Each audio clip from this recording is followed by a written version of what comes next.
Russia and Turkey's leaders announced Thursday they have reached a ceasefire agreement to begin at midnight in the northwestern Syrian region of Idlib. The deal set up by Russian President Vladimir Putin and Turkish President Recep Tayyip Erdogan also established a security corridor along an east-west highway in Idlib. An offensive by Syrian dictator Bashar al-Assad and his Russian-backed forces forced more than 1 million civilians to flee toward the Turkish border, while Turkey already hosts 3.5 million Syrian refugees. At the same time, 36 Turkish soldiers were killed in the crossfire. Turkey, which backs opposition rebels, responded by attacking Syrian troops. Putin said he hoped the agreement would serve as a good basis for ending the fighting in the Idlib de-escalation zone, put an end to the suffering of civilian population and contain a growing humanitarian crisis. Brawl breaks out in Turkey's parliament over Syria involvement. Erdogan meets with Putin.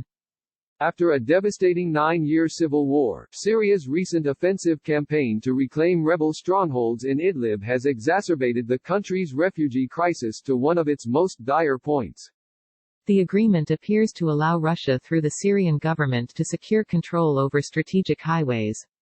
For Turkey's interests, Assad appeared to agree to back off his push to reclaim control over all of the Idlib province, the last opposition-controlled region that borders Turkey. In a previous test of Russia-Turkey relations, when Turkey downed a Russian warplane in 2015, Russia enacted sweeping economic sanctions, cutting the flow of tourists to Turkey and banning most Turkish exports. Turkey could not handle the costly crisis, much less a military conflict with a nuclear power, and backed off. But this time, Moscow needs Ankara as a partner in Syrian settlement, and Russia's supply routes for its forces cross the Turkish Straits. Turkey downs 2 Syrian warplanes as tensions soar, officials say. Erdogan said he and Putin agreed to help refugees return to their homes. More than 900,000 have been displaced by the fighting since Assad's forces began their offensive in December, backed by Russian airstrikes on schools, hospitals and homes. Until the latest crisis, Putin and Erdogan had managed to avoid conflict in Syria even though Moscow backed Assad while Ankara supported the rebels. Syria's offensive in Idlib led Turkey to send in thousands of troops.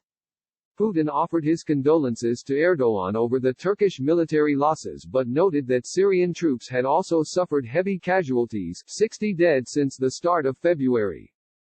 The world's eyes are on us, Erdogan had said. The steps we will take, the right decisions we will take here today will help ease concerns in the region and our countries.